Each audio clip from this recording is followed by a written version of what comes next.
నమస్కారం news vision కు స్వాగతం। ఈ రోజు వార్తల్లోని ముఖ్యాంశాలు।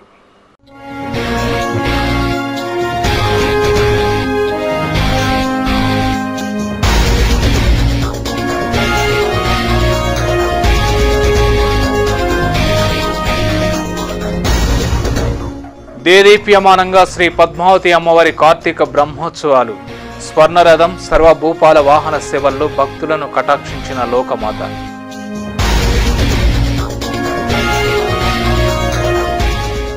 ఇసుక అక్రమార్కులపై ఉక్కు పాదం మోపండి, పరివాహక ప్రాంతాల్లో పనులు చేపట్టండి। జిల్లా యంత్రాంగాన్ని ఆదేశించిన కలెక్టర్।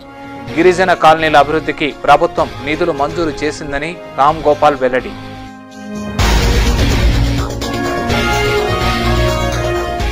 రాయల తెలంగాణకు తమ పార్టీ వ్యతిరేకం, రాయలసీమను అవహేళన చేసి మాట్లాడితే సహించం, విహెచ్కు బీజేపీ హెచ్చరిక।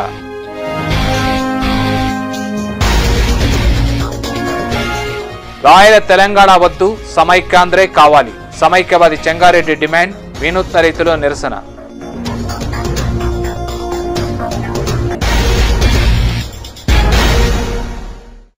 వార్తల్లోని వివరాలు। తిరుచానూరు శ్రీ పద్మావతి అమ్మవారి బ్రహ్మోత్సవాల్లో భాగంగా అమ్మవారు స్వర్ణ రథంపై ఊరేగుతూ భక్తులను కటాక్షించారు। బుధవారం సాయంత్రం శ్రీ పద్మావతి అమ్మవారు స్వర్ణ రథంపై విహరించి అత్యంత ప్రసన్నంగా దర్శనమిచ్చారు। వాహన సేవల్లో తలమానికమైన స్వర్ణ రథోత్సవంలో అశేష భక్త జనవాహిని పాల్గొని జగన్మాత కటాక్షం పొందారు। వాహన మండపం నుండి బయలుదేరిన అమ్మవారి స్వర్ణ రథ విహారం తిరువీధుల్లో నేత్ర పర్వంగా సాగింది। రథోత్సవంలో పాల్పంచుకున్న ఆపాల గోపాలం గోవిందనామ స్మరణలు సంకీర్తనలతో తిరువీధులు మారుమ్రోగాయి। మహిళలు, అవివాహిత యువతీ యువకులు, చివరికి చిన్నారులు సైతం అమ్మవారి స్వర్ణ రథాన్ని లాగడానికి ఎగబడ్డారు। టీటీడీ యంత్రాంగం భక్తులకు ఎలాంటి ఇబ్బందులు కలగకుండా సమర్థవంతంగా చర్యలు చేపట్టింది। ఈ సందర్భంగా వాహన సేవలో పాల్గొన్న టీటీడీ పాలక మండలి చైర్మన్ కనుమూరి బాపిరాజు, తిరుపతి జేఈఓ భాస్కర్ మీడియాతో మాట్లాడుతూ బ్రహ్మోత్సవాలలో ప్రత్యేకంగా స్వర్ణ రథోత్సవంలో పాల్గొని అమ్మవారిని దర్శించుకోవడం శుభప్రదమన్నారు। ఈ సేవలో భక్తి శ్రద్ధలతో పాల్గొంటే సకల కష్టాలు తొలగి కోరిన కోరికలు సిద్ధిస్తాయని భక్తుల విశ్వాసమని, అందుకే వేలాదిగా భక్తులు వాహన సేవకు తరలివచ్చారని వారు పేర్కొన్నారు। శ్రీ పద్మావతి అమ్మవారి బ్రహ్మోత్సవాలు వైభవంగా కొనసాగుతున్నాయి। విశేషాలంకార భూషితురాలైన లోకమాత ఒక్కో రోజు ఒక్కో వాహనాన్ని అధిరోహించి భక్తులకు దివ్య దర్శనం కల్పిస్తున్నారు। తిరుచానూరు బ్రహ్మోత్సవాల్లో భాగంగా బుధవారం అమ్మవారు సర్వభూపాల వాహనంపై భక్తులను కటాక్షించారు। వేకువజామున అమ్మవారిని సుప్రభాత సేవతో మేల్కొలిపి అభిషేకాలు, నిత్య కైంకర్యాలు గావింపబడిన అనంతరం వాహన మండపానికి వేంచేపు చేశారు। అక్కడ అమ్మవారిని విశేషంగా అలంకరించి విశ్వాన్ని, సమస్త జీవకోటిని శాసించేలా సర్వభూపాల వాహన సేవతో తిరుమాడ విహారానికి బయలుదేరారు। అశ్వ, వృషభ, గజరాజులు అగ్రభాగాన స్వాగతం పలుకుతూ ముందుకు సాగగా అశేష భక్తకోటి గోవిందనామ స్మరణలు, భక్త బృందాల తన్మయత్వ నృత్యాలు, కోలాట భజనలు, సాంప్రదాయ వాయిద్యాల నడుమ అమ్మవారు భక్తులను కటాక్షిస్తూ ముందుకు సాగారు। వాహన సేవలో టీటీడీ పాలక మండలి చైర్మన్ బాపిరాజు అమ్మవారి ముందు వాయిద్యాలు వాయిస్తూ భక్తి పారవస్యంతో నృత్యం చేశారు। అడుగడుగునా కర్పూర హారతులను స్వీకరించిన లోకమాత భక్తులకు దివ్య దర్శనం కల్పిస్తూ దివ్యాశీస్సులు అందించారు। భక్తులకు ఎలాంటి ఇబ్బందులు కలగకుండా టీటీడీ యంత్రాంగం ప్రత్యేక ఏర్పాట్లు చేపట్టడంతో వాహన సేవ విజయవంతంగా కొనసాగింది।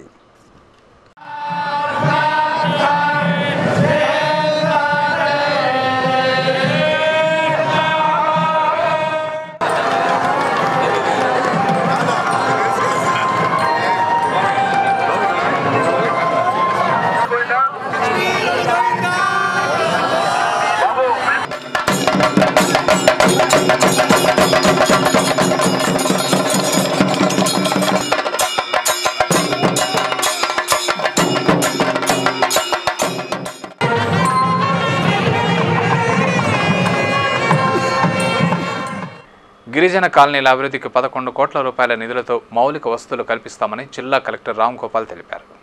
బుధవారం చిత్తూరు జిల్లా కలెక్టర్ కార్యాలయంలో కలెక్టర్ వివిధ శాఖల అధికారులతో విడివిడిగా సమావేశాన్ని నిర్వహించారు। మొదటగా ఎస్టీ కాలనీల అభివృద్ధి కోసం ఆర్డబ్ల్యూఎస్, విద్యుత్, పంచాయతీరాజ్ తదితర అధికారులతో సమావేశాన్ని నిర్వహించారు।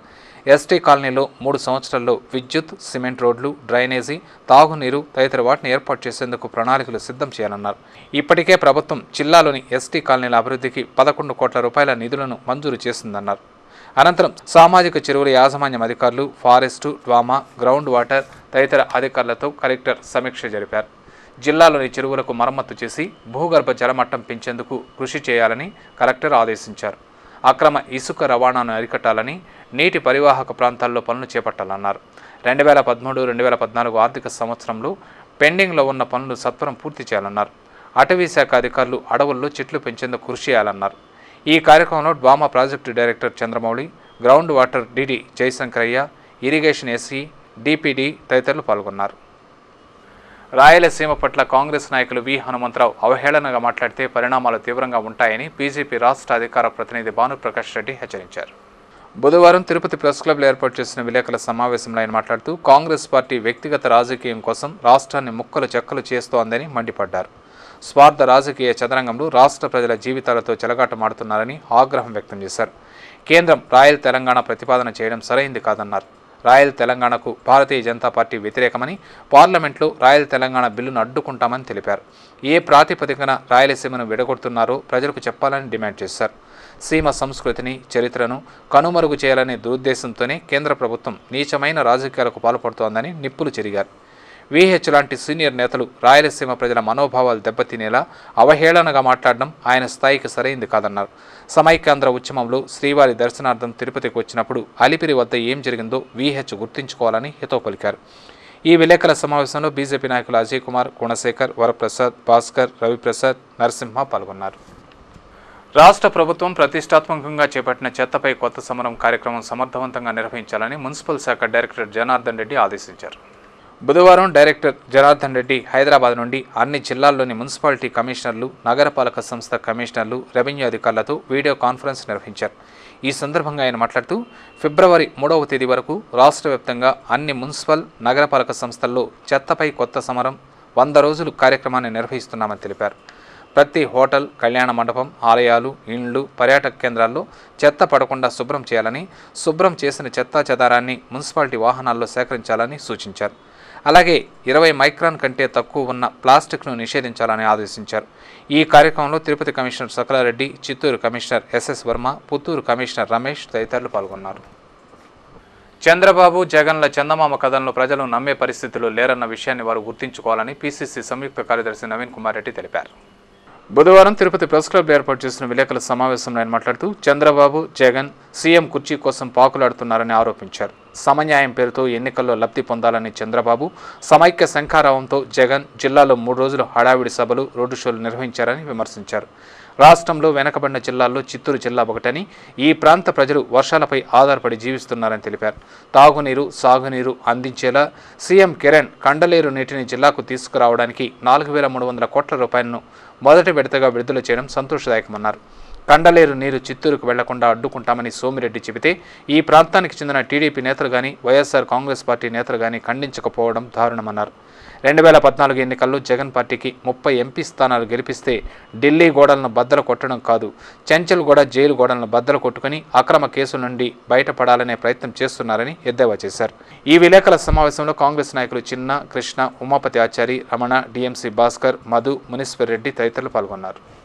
తెలుగుదేశం నాయకులు దాన్ని అడ్డుకుంటాము, పైపులు పగలగొడతామని చెప్తే ఈ చిత్తూరు జిల్లాలో ఉండే వైఎస్ఆర్ కాంగ్రెస్ పార్టీ నాయకులు కానీ, తెలుగుదేశం పార్టీ నాయకులు కానీ ఏ ఒక్కరు కూడా ఖండించిన పాపాన పోలేదు. అంటే మీరు ఈ చిత్తూరు జిల్లా ప్రజల మీద చూపిస్తున్న కపట ప్రేమకు ఇదే నిదర్శనం అని చెప్పని తెలియజేసుకుంటున్నాం. మీకు ఓట్లు, సీట్లే ముఖ్యం తప్ప ఈ త్రాగునీటి సమస్య కానీ పరిష్కారం కానీ చూపలేదనే దానికి ఇంతకన్నా నిదర్శనం అవసరం లేదు. నిబంధనలకు విరుద్ధంగా తిరిగే వాహనాలను సీజ్ చేస్తామని జిల్లా ఉప రవాణా శాఖ కమిషనర్ బసిరెడ్డి హెచ్చరించారు. బుధవారం చిత్తూరులో మీడియాతో మాట్లాడుతూ జిల్లాలో పర్మిటు, ఎఫ్సీ, ట్యాక్స్ లేకుండా తిరిగే 31 స్కూల్ బస్సుల్ని స్వాధీనం చేసుకుని కేసులు నమోదు చేశామన్నారు. అందులో 20 బస్సులు సీజ్ చేయగా 11 బస్సులపై కేసులు నమోదు చేశామని తెలిపారు. అక్రమంగా నిబంధనలకు విరుద్ధంగా తిరిగే వాహనాలపై ఉక్కుపాదం తప్పదని డీటీసీ హెచ్చరించారు. జిల్లా వ్యాప్తంగా నిబంధనలకు విరుద్ధంగా నడుస్తున్నటువంటి స్కూల్ బస్సుల మీద డ్రైవ్ నిర్వహించడం జరిగింది. జిల్లా వ్యాప్తంగా దాదాపు 30 బస్సుల మీద కేసులు నమోదు చేయడమైంది. వాటిలో 10 బస్సులను సీజ్ చేయడం జరిగింది. ఇప్పటికైనా స్కూలు యాజమాన్యం వారు గుర్తించి తమ తమ వాహనాలకి ట్యాక్సు, పర్మిటు, ఫిట్నెస్ సర్టిఫికెటు వ్యాలిడ్లో ఉంచుకోవాల్సిందిగా కోరడమైనది. అదేవిధంగా డ్రైవర్లకు కూడా లైసెన్స్ వ్యాలిడిటీలో ఉండేటట్లు చూసుకోవాల్సిన బాధ్యత ఉంది. అదేవిధంగా డ్రైవర్ లైసెన్స్ను కూడా ఒక ఫ్రేమ్ చేసేసి బస్సులో ఫిక్స్ చేయాల్సిందిగా స్కూల్ యాజమాన్యం వారికి మరీ విజ్ఞప్తి చేయడం జరుగుతుంది. ఆంధ్రప్రదేశ్ను అధోగతి పాలు చేసిన ఘనత కాంగ్రెస్ ప్రభుత్వానికే దక్కిందని తిరుపతి శాసనసభ్యులు భూమన కరుణాకర్ రెడ్డి ఆరోపించారు. ప్రజా సమస్యల పరిష్కారం కోసం ఎమ్మెల్యే చేపట్టిన ప్రజాబాటకు విశేష స్పందన లభిస్తోంది. తన దృష్టికి వచ్చిన సమస్యలను అక్కడికక్కడే పరిష్కరిస్తూ ముందుకు సాగుతున్నారు. అంతేగాక మున్సిపల్ అధికారులను పిలిపించి వాటిని తక్షణం పరిష్కరించాలని ఆదేశిస్తున్నారు. ప్రజాబాటలో భాగంగా ఎమ్మెల్యే బుధవారం స్థానికంగా ఉన్న హమీద్ నగర్, కుమ్మరతోపు, శాలివాహన నగర్, పోలీస్ క్వార్టర్స్, బొమ్మగుంట పరిసర ప్రాంతాలలో పర్యటించారు.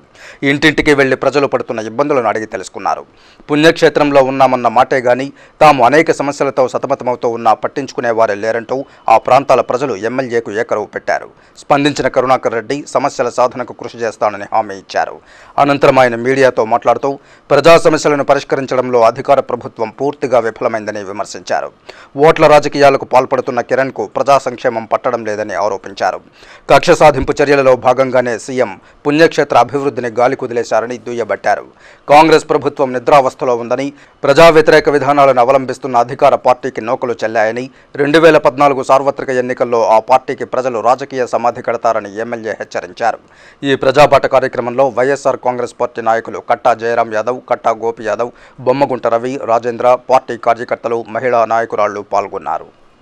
ఊటుగుంట, హమీద్ నగరు, శాలివాహన నగర్ పోలీసు క్వార్టర్స్, భద్రతా సిబ్బంది అంతా కొలువున్న చోటు, కుండలు తయారు చేసే వాళ్ళందరూ నివాసం ఉన్నటువంటి చోటు, మైనారిటీలు అత్యధికంగా ఉండేటువంటి చోటు.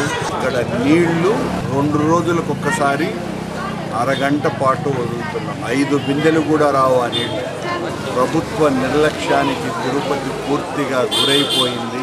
ఒకే ఒక్క పథకంలో చిత్తూరు జిల్లాకు నీళ్లు తెప్పిస్తున్నానని టెండర్లు వదిలి 600 కోట్లు దండుకునేటువంటి కార్యక్రమంలో ముఖ్యమంత్రి మునిగిపోయి ఉన్నాడు. కేవలం పార్లమెంటులో తెలంగాణ బిల్లును నెగ్గించాలనే దురుద్దేశంతో కేంద్రం రాయల తెలంగాణ ప్రతిపాదనను తెరమీదకి తెచ్చి తెలుగు ప్రజల జీవితాలతో చెలగాటమాడుతోందని సమైక్యవాది మబ్బు చెంగారెడ్డి మండిపడ్డారు. విభజన పేరుతో తెలుగు జాతి మధ్య చిచ్చుబెట్టిన కాంగ్రెస్ కేంద్ర అధిష్టానం మరోసారి రాయల తెలంగాణ అంశాన్ని తెరమీదకు తెచ్చి తెలుగు ప్రజల చెవులలో పూలు పెట్టొద్దని ఢిల్లీ పెద్దల వైఖరిని నిరసిస్తూ బుధవారం మబ్బు యువసేన నాయకులు, కార్యకర్తలు స్థానిక ఎన్టీఆర్ కూడలి వద్ద వినూత్న రీతిలో నిరసన వ్యక్తం చేశారు. అంతకుముందు వారు మబ్బు చెంగారెడ్డి ఆధ్వర్యంలో స్థానిక టౌన్ క్లబ్ నుండి ఎన్టీఆర్ విగ్రహం వరకు ర్యాలీ నిర్వహించారు. సమైక్య నినాదాలతో హోరెత్తించారు. ఈ సందర్భంగా చెంగారెడ్డి మాట్లాడుతూ తెలుగు ప్రజలంటే కాంగ్రెస్ పాలకులకు గిట్టదని, అందుకే అభివృద్ధి చెందుతున్న ఆంధ్రప్రదేశ్ను ముక్కలు చేసేందుకు కంకణం కట్టుకున్నారని విమర్శించారు.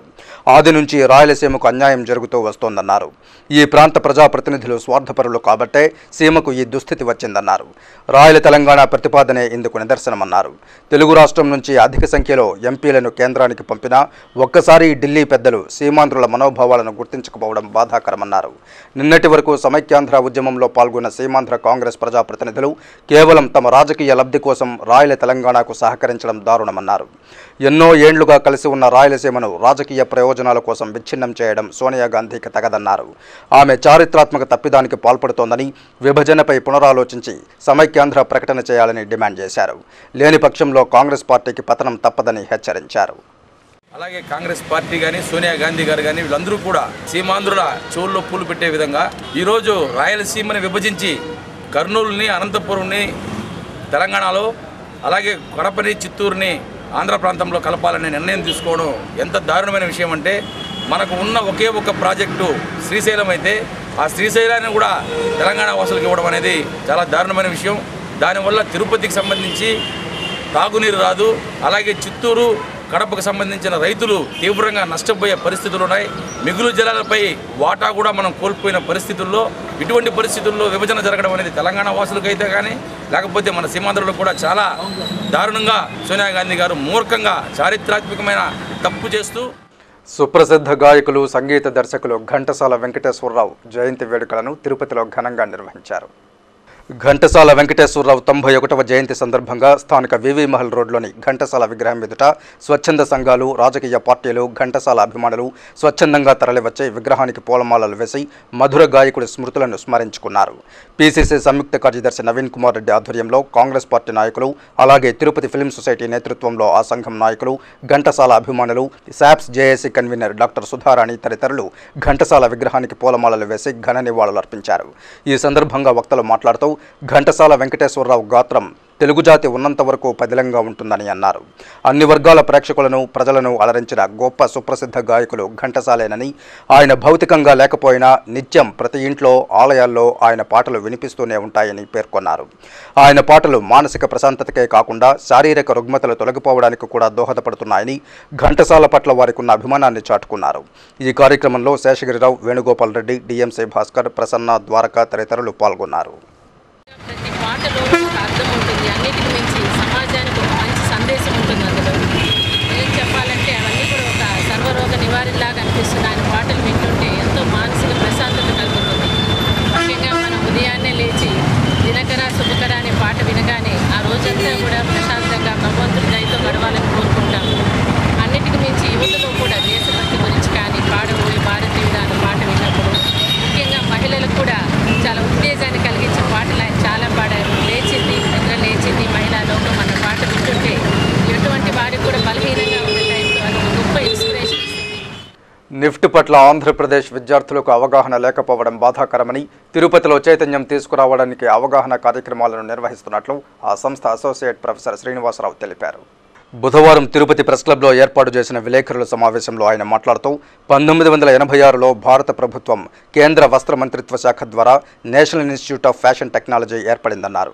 27 సంవత్సరాల కాలంలో 15 రాష్ట్రాల్లో 15 కేంద్రాలను ఏర్పాటు చేసి డిజైనింగ్ టెక్నాలజీ, మేనేజ్మెంట్ కోర్సులను అందిస్తున్నామని చెప్పారు. సుమారు 12,000 మంది విద్యార్థులు తమ వద్ద కోర్సులను అభ్యసించి దేశ విదేశాల్లో ఉద్యోగ అవకాశాలను పొందడం జరిగిందన్నారు. 2006వ సంవత్సరంలో భారత ప్రభుత్వం పార్లమెంటులో నిఫ్ట్ యాక్ట్ ద్వారా స్వయం ప్రతిపత్తిని కల్పించడం జరిగిందని పేర్కొన్నారు. బ్యాచిలర్స్ కోర్సు 4 సంవత్సరాలు, మాస్టర్స్ కోర్సు 2 సంవత్సరాలు ఉంటుందని, ఇంటర్ పూర్తి చేసిన వారికి ఇందులో అర్హత ఉంటుందని తెలిపారు. ఈ విలేకరుల సమావేశంలో ఆ సంస్థ director Rajarao, associate professor Chakrapani పాల్గొన్నారు. ఈ national Institute of Fashion technology అనేది భారత ప్రభుత్వం వస్త్ర మంత్రిత్వ శాఖ ద్వారా 1986లో ఢిల్లీలో ఏర్పాటు చేయడం జరిగిందండి.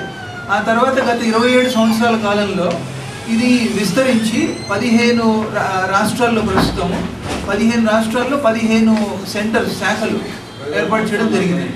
డిజైన్, టెక్నాలజీ మరియు మేనేజ్మెంట్ ఈ యొక్క ప్రత్యేకతలు ఏవైతే ఉన్నాయో ఆ రంగాల్లో వివిధ రకాల కోర్సుల్ని మేము ఏర్పాటు చేయడం జరిగింది. అండ్ ఈ కోర్సెస్ మనకి బ్యాచిలర్స్, మాస్టర్స్ 2 రకాల రెగ్యులర్ ప్రోగ్రామ్స్ మా దగ్గర ఉన్నాయండి. అన్నమాచార్య ప్రాజెక్టు కళాకారుల న్యాయమైన కోర్కెలు వెంటనే నెరవేర్చి వారి సేవలతో ధర్మ ప్రచారాన్ని, స్వామివారి వైభవాన్ని విస్తృతం చేయాలని పలువురు రాజకీయ, కార్మిక సంఘాల నాయకులు డిమాండ్ చేశారు.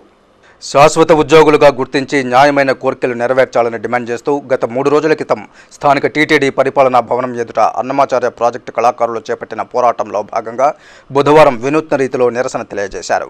వీరికి సిపిఎం జిల్లా కార్యదర్శి కుమార్ రెడ్డి, ఐఎన్టీయూసీ జిల్లా అధ్యక్షులు రత్నకుమార్, సిఐటియు జిల్లా ప్రధాన కార్యదర్శి కందారపు మురళి, ఇతర కార్మిక సంఘాల నాయకులు సంఘీభావం ప్రకటించి వారి దీక్షలో పాల్గొన్నారు.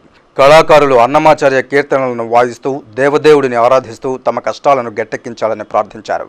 ఈ సందర్భంగా కుమార్ రెడ్డి ప్రసంగిస్తూ ధర్మ ప్రచారం కోసం వందల వేల కోట్ల రూపాయలను ఖర్చు చేస్తున్న టీటీడీ నిత్యం స్వామివారిని ఆరాధిస్తూ ఆధ్యాత్మిక వాతావరణాన్ని నెలకొల్పుతున్న అన్నమాచార్య ప్రాజెక్టు కళాకారుల పట్ల అధర్మంగా వ్యవహరించడం బాధాకరమన్నారు. వెంకటేశ్వర స్వామిపై అపార విశ్వాసాన్ని ప్రదర్శిస్తున్న కళాకారులను నిర్లక్ష్యం చేస్తే ధార్మిక సంస్థపై విశ్వాసం తగ్గే ప్రమాదం ఉందని గ్రహించకపోవడం టీటీడీ పాలకుల అవివేకమన్నారు. శ్రీవారి వైభవాన్ని ఇనుమడింపజేస్తున్న కళాకారులను మనోవేదనకు గురి చేయకుండా వెంటనే టీటీడీ స్పందించి వారి న్యాయమైన కోర్కెలను తీర్చాలని ఆయన డిమాండ్ చేశారు. ఎటువంటి గౌరవం లేకుండా వాళ్ళు చేసే పనికి ఏమాత్రం విలువ లేకుండా ఈ టీటీడీ అధికారులు ఎందుకు భావిస్తున్నారో అర్థం కావడం లేదు. చట్టానికి కానీ, ధర్మానికి కానీ ఎటువంటి గౌరవం లేని దుర్భాగ్యమైన స్థితిని ఈరోజు మనం చూస్తున్నాం. టీటీడీలో అధికార అండే వాళ్ళకి, రాజకీయ నాయకుల పలుకుబడి ఉండే వాళ్ళకి వాళ్ళ ఇష్టారాజ్యంగా కార్యక్రమాలు నడిచిపోతాయి. ఏమీ లేకుండా దేవుడికి భక్తులుగా ఉండి చాలా చిత్తశుద్ధిగా బతికే వాళ్ళని చాలా హీనంగా చూస్తున్న వాతావరణం మనం రోజు చూస్తున్నాం. ఇది పోవాలి. ప్రత్యేక ప్రతిభావంతుల్లో ఆత్మస్థైర్యాన్ని నింపడానికి వాళ్ళు ఉత్సాహాన్ని నింపి ప్రోత్సహించడానికి నిర్వహిస్తున్న T20 క్రికెట్ టోర్నమెంట్కు క్రీడాకారులు క్రీడాభిమానులు పెద్ద సంఖ్యలో హాజరై విజయవంతం చేయాలని నిర్వాహకులు పిలుపునిచ్చారు. బుధవారం తిరుపతి ప్రెస్ క్లబ్లో ఏర్పాటు చేసిన విలేకరుల సమావేశంలో వారు మాట్లాడుతూ తుమ్మలగుంటలో 3-4 తేదీల్లో first South India T20 cricket టోర్నమెంట్ను ప్రత్యేక ప్రతిభావంతులతో నిర్వహించడం జరిగిందన్నారు. 5వ తేదీన ఫైనల్స్ను నిర్వహించి గెలుపొందిన టీంకు రాళ్లపల్లి రాఘవనాయుడు చారిటబుల్ ట్రస్ట్ ఆధ్వర్యంలో విజేతలకు బహుమతులను ప్రదానం చేస్తామన్నారు. ప్రత్యేక ప్రతిభావంతులు ఆడుతున్న క్రీడ అద్భుతంగా ఉంటుందని ప్రజలు తుమ్మలగుంటలోని క్రీడా మైదానానికి పెద్ద సంఖ్యలో విచ్చేసి వారిని ఉత్సాహపరచాలని కోరారు. ఈ విలేకరుల సమావేశంలో నిర్వాహకులు బాలాజీ, రామిరెడ్డి, క్రీడాకారులు పాల్గొన్నారు. మన వికలాంగుల సోదరులందరికీ కూడా ఈ యొక్క క్రికెట్ మ్యాచ్ని ప్రారంభించాము. ప్రజాదరణ మాత్రము ఏమీ లేదండి. వికలాంగ సోదరులందరూ కూడా నిన్న బాధపడింది ఏంటంటే మేము 20 సంవత్సరాలుగా నేను ప్రజల మధ్యలో ఉండాలని చెప్పి మేము ప్రజల మధ్యలో మేము ఆడాలి, వాళ్ళ యొక్క మన్నను పొందాలి, వాళ్ళకి మా యొక్క ఎందుకంటే అంగవైకల్యంతో మేము ఎంత దృఢ సంకల్పంతో మేము ఇట్లా మ్యాచెస్ ఆడుతున్నాము, మమ్మల్ని ఎంటర్టైన్ చేయాలి, వాళ్ళందరూ వచ్చి వాళ్ళ మధ్యలో తప్పట్ల మధ్యలో మేము ఆ బంతితో మేము ఆడాలి అని వాళ్ళు వేదన చెంది మాట్లాడింది నిజంగానే చాలా బాధగా ఉండిందండి. 10:30 గంటలకి ఫైనల్ మ్యాచ్ స్టార్ట్ అవుతుంది. ఈ ఫైనల్ మ్యాచ్కి అట్లీస్ట్ మీరందరూ కూడా ఆ గ్రౌండ్లో నిండిపోయే విధంగా మీరందరూ వచ్చి ఖచ్చితంగా మీకు సపోర్ట్గా మేము నిలబడుతున్నాము. మీ ఆశయాలు ఏదైతే ఉన్నాయో మీ యొక్క ఆశయాలని ఖచ్చితంగా మీరు ఏదైతే అనుకుంటున్నారో దానికి మేము సపోర్టివ్గా మేము ఉంటామని ఒకే ఒక ఈ స్టూడెంట్స్ అందరూ కూడా కోరుకుంటాం. శ్రీ వెంకటేశ్వర ఆర్ట్స్ కళాశాల మైదానంలో 2 రోజుల పాటు జరిగే SVU అంతర్ కళాశాలల అథ్లెటిక్ పోటీలను SVU VC ప్రొఫెసర్ రాజేంద్ర ప్రారంభించారు. శ్రీ వెంకటేశ్వర విశ్వవిద్యాలయం పరిధిలోని డిగ్రీ, PG అంతర్ కళాశాలల అథ్లెటిక్ పోటీలు బుధవారం స్థానిక SV ఆర్ట్స్ కళాశాల మైదానంలో ప్రారంభమయ్యాయి. శ్రీ వెంకటేశ్వర ఆర్ట్స్ కళాశాల వార్షికోత్సవం సందర్భంగా నిర్వహించిన ఈ అథ్లెటిక్ పోటీలలో సుమారు 30కు పైబడి కళాశాలలు పాల్గొన్నాయి. 400 మంది క్రీడాకారులు వివిధ రకాల క్రీడల్లో తమ ప్రతిభను కనబరచనున్నారు. క్రీడాకారులకు SV ఆర్ట్స్ కళాశాల, శ్రీ పద్మావతి మహిళా డిగ్రీ అండ్ PG కళాశాలలలో ఉచిత బస, భోజన సౌకర్యాలు ఏర్పాటు చేశారు. ఈ మేరకు SVU అథ్లెటిక్ మీట్కు సంబంధించిన వివరాలను SV ఆర్ట్స్ కళాశాల ప్రిన్సిపల్ క్రిస్టఫర్ సిటీ ఛానల్కు వివరించారు. ఈ నెల 4, 5 తేదీలలో వీటిని నిర్వహిస్తామన్నారు. జిల్లాలోని అన్ని కళాశాలలకు సంబంధించిన క్రీడాకారులు 2 రోజుల పాటు జరిగే ఈ పోటీలలో పాల్గొంటారని తెలిపారు. వీరికి కావలసిన ఏర్పాట్లను తమ కళాశాల ఆధ్వర్యంలో ఇప్పటికే సిద్ధం చేశామన్నారు. ఇంటర్ కాలేజియేట్ అథ్లెటిక్ మీట్ మెన్కి, ఉమెన్కి SV ఆర్ట్స్ కళాశాలలో తిరుపతిలో December 4th to 5th organise చేయడం జరుగుతూ ఉంది. మెన్ సంబంధించి, ఉమెన్ సంబంధించి దాదాపు 30 పైబడి కళాశాలలు క్రీడాకారులు దాదాపు 400 మంది క్రీడాకారులు ఇందులో పార్టిసిపేట్ చేస్తున్నారు. వాళ్ళందరికీ కూడా వసతి, భోజన సదుపాయాలన్నీ కూడా SV ఆర్ట్స్ కళాశాలలో, తర్వాత పద్మావతి ఉమెన్స్ డిగ్రీ కాలేజీలో ఏర్పాటు చేయడం జరిగింది. SC, ST ఉద్యోగుల ప్రమోషన్లలో రిజర్వేషన్లను పాటించేలా లోక్సభలో బిల్లును ప్రవేశపెట్టి చట్టబద్ధత కల్పించాలని JAC of SC, ST organizations నాయకులు డాక్టర్ శ్రీహర్రావు డిమాండ్ చేశారు. బుధవారం తిరుపతి ప్రెస్ క్లబ్లో ఏర్పాటు చేసిన విలేకరుల సమావేశంలో ఆయన మాట్లాడుతూ SC, ST సబ్ ప్లాన్ నిధులు దారి మళ్లకుండా కేంద్ర ప్రభుత్వం ప్రత్యేక చట్టం చేయాలన్నారు. ప్రైవేటు సంస్థల్లో SC, ST, BCలకు రిజర్వేషన్లు కల్పించాలన్నారు. SC, ST అట్రాసిటీ ప్రివెన్షన్ 1989 యాక్టును సవరించి నిందితులకు వెంటనే శిక్ష విధించేలా చట్టం చేయాలని డిమాండ్ చేశారు. అంబేద్కర్ ఆశించిన సమసమాజ నిర్మాణం కోసం, దళితుల న్యాయమైన సమస్యల పరిష్కారం కోసం ఈ నెల 6, 7 తేదీల్లో తిరుపతిలో 2 రోజుల పాటు అఖిల భారత దళిత హక్కుల federation, JAC of SC, ST organisation సంయుక్త ఆధ్వర్యంలో సామూహిక నిరాహార దీక్ష నిర్వహిస్తున్నట్లు పేర్కొన్నారు. ఈ దీక్షను దళితులు జయప్రదం చేయాలని పిలుపునిచ్చారు. ఈ విలేకరుల సమావేశంలో ఆ ఫెడరేషన్ నాయకులు పరమశివన్, డేవిడ్ రాజు, ప్రసాదరావు, సుధాకర్, శంకర్, రెడ్డప్ప తదితరులు పాల్గొన్నారు. ప్రైవేటు ఉద్యోగాల్లో కూడా రిజర్వేషన్లు కల్పించాలని చెప్పని ఎంతో కాలంగా పోరాటం చేస్తాడు. ఇప్పటికీ దాని గురించి ఏ ప్రభుత్వాన్ని కూడా ఆలోచించేంత సమయం లేదు, దాన్ని నిర్ణయం జరగట్లేదు. కాబట్టి జరగబోయేటువంటి మా నిరాహార దీక్షలో ప్రధాన డిమాండ్లతో పాటు ఈ డిమాండ్ అంటే ప్రైవేట్ పరమైనటువంటి అన్ని ఫ్యాక్టరీలు అయితేనేమి, ఇతర సంస్థలు అయితేనేమి SC, ST, BCలు రిజర్వేషన్ సౌకర్యం కల్పించాలని చెప్పని, ఎందుకంటే అంబేద్కర్ గారి కలలు కన్నటువంటి ఆ రాజ్యంతో ఇప్పటికి కూడా సహకారం కాలేదు. కాబట్టి దాన్ని ప్రభుత్వం మరొకసారి ఆలోచించి దీని గురించి బిల్లు పెట్టి ధనలక్ష్మి బ్యాంకు సేవలను మరింత విస్తృతపరచనున్నట్లు ఆ బ్యాంకు బ్రాంచ్ హెడ్ ప్రేమ్నాథ్ పేర్కొన్నారు. ఖాతాదారులకు అనుగుణంగా సేవలు అందిస్తున్న ధనలక్ష్మి బ్యాంకును 1927వ సంవత్సరంలో స్థాపించారు. 86 సంవత్సరాలు పూర్తి చేసుకుని 87వ సంవత్సరంలోకి అడుగిడింది. ఈ సందర్భంగా స్థానిక ఆర్సీ రోడ్లోని ధనలక్ష్మి బ్యాంకులో ఆ బ్యాంకు వార్షికోత్సవాలను ఘనంగా నిర్వహించారు. ఈ సందర్భంగా ఆ bank branch head Premnath city ఛానల్తో మాట్లాడుతూ ప్రభుత్వ బ్యాంకులకు దీటుగా తమ బ్యాంకు ఖాతాదారులకు సేవలు అందిస్తోందన్నారు. సుమారు 3000 మంది ఖాతాదారులు కలిగిన తమ బ్యాంక్ ఆధునిక యుగానికి అనుగుణంగా నూతన ప్రణాళికలను రూపొందించుకుని బ్యాంకు సేవలను మరింత విస్తృతపరుస్తున్నట్లు పేర్కొన్నారు. బ్యాంకు ఎదుగుదలకు సహకరించిన ప్రతి ఒక్కరికి ఆయన ఈ సందర్భంగా కృతజ్ఞతలు తెలిపారు. ఈ వార్షిక వేడుకల్లో ఆ bank BOM Ashok Kumar, credit officer Srinivas, ఇతర బ్యాంకు అధికారులు చంద్రశేఖర్, సిబ్బంది పాల్గొన్నారు. మన కస్టమర్స్ చాలా ప్రోడక్ట్స్ ఈరోజు ఆఫర్ చేయడం జరుగుతుంది. సాలరీడ్ కానీ లేకపోతే బిజినెస్ పీపుల్ కానీ ఎవరైతే ఉన్నారో వాళ్ళందరికీ క్రెడిట్ కార్డ్స్ ఉంటే మనం అగ్రెసివ్గా చేస్తున్నాము. రెండోది గోల్డ్ లోన్స్ కూడా మనం అగ్రెసివ్గా మార్కెట్లో చేస్తున్నాం. అరౌండ్ 1900 వరకు ఒక గ్రామ్కి ఆఫర్ చేస్తున్నాము. At the same time rate of interest కూడా 90 పైసల వరకు మనం గోల్డ్ లోన్స్లో అగ్రెసివ్గా చేయడం జరుగుతుంది. 3 to 4 డేస్లో మనం డిస్బర్స్ చేస్తున్నాం. హౌసింగ్ లోన్ కానీ, కార్ లోన్ కానీ, గోల్డ్ లోన్ కానీ, క్రెడిట్ కార్డ్స్ కానీ. At the same time fixed deposits కూడా మనం అగ్రెసివ్గాను. రెండోది కాంపిటేటివ్ రేట్లు వేరే బ్యాంక్స్తో కంపేర్ చేస్తే మనం మంచి రేట్స్ ఆఫర్ చేస్తున్నాం సార్. 375 డేస్కి 9.25%, సీనియర్ సిటిజన్ అయితే 9.75% ఆఫర్ చేస్తున్నాం సార్, బెస్ట్ రేట్స్. షార్ట్ టర్మ్లో తీసుకుంటే 180 డేస్కి 6 మంత్స్కి 9%, సీనియర్ సిటిజన్ అయితే 9.5% మనం ఆఫర్ చేస్తున్నాము. అందులో 86 ఇయర్స్ సక్సెస్ఫుల్గా మనం కంప్లీట్ చేసి 87th ఇయర్లోకి వెళ్ళాం మన బ్యాంకు. మీ సహాయ సహకారాలతో కస్టమర్లందరూ సపోర్ట్తో బ్యాంక్ ఇదే విధంగా ముందుకు పోవాలని ప్రోగ్రెసివ్లో ఉండాలని కోరుకుంటున్నాం. సెట్టిపల్లి పంచాయతీలో సిపిఐ ఎదుగుదలను చూసి ఓర్వలేక వైఎస్ఆర్ కాంగ్రెస్ పార్టీ ముసుగులో కొంతమంది అసత్య ఆరోపణలు చేస్తున్నారని ఆ పంచాయతీ ఇన్ఛార్జి రాధాకృష్ణ మండిపడ్డారు. బుధవారం తిరుపతి ప్రెస్ క్లబ్లో ఏర్పాటు చేసిన విలేకరుల సమావేశంలో ఆయన మాట్లాడుతూ పంచాయతీలో సమస్యలుంటే ప్రభుత్వంతో పోరాటం జరిపి ప్రజల సమస్యలను పరిష్కరిస్తే సిపిఐగా స్వాగతిస్తామే తప్ప ప్రజలకు అండగా ఉన్న తమపై ఆరోపణలు చేస్తే ప్రజలే తగిన విధంగా బుద్ధి చెబుతారని హెచ్చరించారు. ఆధార్ కార్డు సమస్యకు రాష్ట్ర విభజనకు ముడిపెట్టి సిపిఐ వారు విభజన ద్రోహులని రుద్రగోపి చెప్పడం ఆయన అవివేకానికి నిదర్శనమని విమర్శించారు. తమ వారికే ఆధార్ కార్డులు తీయిస్తున్నామని చెప్పడం సరైంది కాదని, ఆధార్ లేని ప్రతి ఒక్కరూ సిపిఐకి బంధువులేనని, వారందరికీ ఆధార్ నమోదు చేయించడం తమ బాధ్యత అని చెప్పారు. పంచాయతీలో ఆధార్ నమోదు కేంద్రం కోసం అనేకసార్లు ఏఎస్ఓను, ఎంఆర్ఓను కలవడం జరిగిందని, తమ విజ్ఞప్తి మేరకే కేంద్రాన్ని ఏర్పాటు చేయడం జరిగిందన్నారు.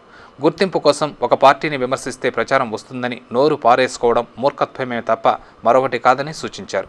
ఈ విలేకరుల సమావేశంలో లక్ష్మయ్య, ఎన్డి రవి, శ్రావణ్, గంగాధర్, బాబు, కృష్ణ పాల్గొన్నారు. మా పంచాయతీలో పేదలు ఎక్కువ ఉన్నారు, చదువు రాని వాళ్ళు ఎక్కువ ఉన్నారు కాబట్టి ఆధార్ కార్డులు తీసుకునేదానికి తిరుపతికి వచ్చి తీసుకోలేరు. మాకు ఇక్కడే 10 రోజుల పాటు పొడిగించి పెట్టాలని చెప్పని డిప్యూ ఏఎస్ఓ దగ్గర ఇవ్వడం జరిగింది. 10 రోజులకు ఒక సెంటర్ కూడా అదనంగా ఇంకో కంప్యూటర్ కూడా పెట్టి మీ పంచాయతీలో ఉండే వాళ్ళకందరూ కూడా తీసేదాకా పొడిగిస్తున్నామని చెప్పని ఏఎస్ఓ చెప్పారు. దీంట్లో వైఎస్ఆర్ పార్టీ సంబంధించిన రుద్రగోపి అనే వ్యక్తి వాళ్ళ మనుషులకే ఇస్తున్నారు అని చెప్పని మన ప్రెస్ మీట్లో చెప్పడం జరిగింది. ఆధార్ కార్డులు అయితే ఎవరైతే లేరో వాళ్ళందరూ కూడా కమ్యూనిస్ట్ పార్టీకి బంధువులే, అందరూ చుట్టాలే. బీసీ హక్కుల సాధన కోసం చిత్తశుద్ధితో కృషి చేయాలని SV university vice chancellor professor Rajendra Andhra Pradesh BC విద్యార్థి సంఘానికి సూచించినట్లు ఆ సంఘం అధ్యక్షుడు సూరి పేర్కొన్నారు. ఆంధ్రప్రదేశ్ బీసీ విద్యార్థి సంఘం ఆధ్వర్యంలో బీసీ డిక్లరేషన్ పుస్తకాలను ఆవిష్కరించారు. బుధవారం స్థానిక ఎస్వి యూనివర్సిటీ వీసీ ఛాంబర్లో జరిగిన ఈ కార్యక్రమానికి ముఖ్య అతిథిగా వీసీ రాజేంద్ర హాజరై బీసీ డిక్లరేషన్ పుస్తకాలను ఆవిష్కరించినట్లు ఆ సంఘం నాయకులు సూరి పేర్కొన్నారు. వరంగల్లో జరిగిన బీసీల జాతీయ సదస్సులో ఆమోదించి రూపొందించిన బీసీ డిక్లరేషన్ పుస్తకాలను అందరికీ చేరవేయాలనే సంకల్పంతో కృషి చేస్తున్నామని సూరి పేర్కొన్నారు. ఈ కార్యక్రమంలో రెక్టర్ సుకుమార్, అంబేద్కర్ అధ్యయన వేదిక కన్వీనర్ డాక్టర్ దయాకర్, బీసీ సంఘం నాయకులు పాల్గొన్నట్లు తెలిపారు. తిరుమలలో భక్తుల రద్దీ సాధారణంగా ఉంది. బుధవారం సాయంత్రానికి సుమారు 25,000 మంది భక్తులు శ్రీవారిని దర్శించుకోగా ఇంకా 15 కంపార్ట్మెంట్లలో స్వామి దర్శనార్థం వేచి ఉన్నారు. సర్వదర్శనం ద్వారా వెళ్లే భక్తులు 10 కంపార్ట్మెంట్లలో వేచి ఉండగా వీరికి 5 గంటలు, దివ్యారామం దర్శనం ద్వారా వెళ్లే భక్తులు 5 కంపార్ట్మెంట్లలో వేచి ఉండగా వీరికి 3 గంటల సమయం పడుతోందని టీటీడీ అధికారులు తెలిపారు. అద్దె గదులు, సేవా టికెట్ల విషయానికి వస్తే ఉచిత గదులు 33, ₹50 గదులు 121, ₹100 గదులు 77, ₹500 గదులు 41, ₹600 గదులు 36 ఖాళీగా ఉన్నాయి. ఆర్జిత బ్రహ్మోత్సవం టికెట్లు 102, వసంతోత్సవం టికెట్లు 224, సహస్ర దీపాలంకరణ సేవా టికెట్లు 419 ఉన్నాయి. అందుబాటులో ఉన్న సేవా టికెట్లను తిరుమల విజయ బ్యాంకులో పొందవచ్చునని టీటీడీ అధికారులు తెలిపారు. Gold jewellery and silver merchants association సమాచారం మేరకు తిరుపతి బులియన్ మార్కెట్లో బంగారం, వెండి ధరలు ఇలా ఉన్నాయి. 24 క్యారెట్ల అపరంజి బంగారం 10 గ్రాముల ధర 30,000, 22 క్యారెట్ల నగలు బంగారం 1 గ్రామ్ ధర 2,833 రూపాయలు. వెండి 1 కిలో ధర 42,980 రూపాయలు. రీటైల్ వెండి 1 గ్రామ్ ధర 46 రూపాయలుగా ఉంటుంది. వార్తలు ముగించే ముందు ముఖ్యాంశాలు మరోసారి.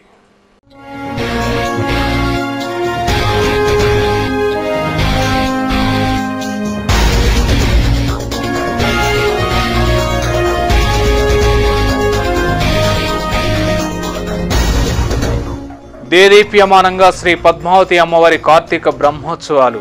స్వర్ణరథం సర్వభూపాల వాహన సేవల్లో భక్తులను కటాక్షించిన లోకమాత.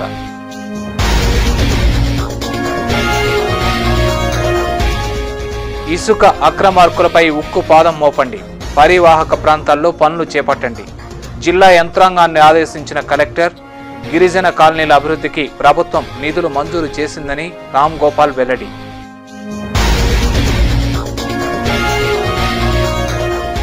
రాయల తెలంగాణకు తమ పార్టీ వ్యతిరేకం. రాయలసీమను అవహేళన చేసి మాట్లాడితే సహించం. విహెచ్కు బీజేపీ హెచ్చరిక.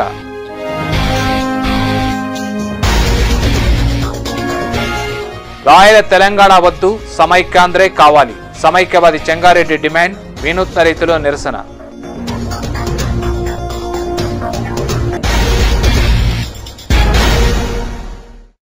ఈ వార్తలు ఇంతటితో సమాప్తం. సమగ్ర సమాచారంతో న్యూస్ విషయంలో మళ్ళీ కలుసుకుందాం. అంతవరకు సెలవు. నమస్కారం.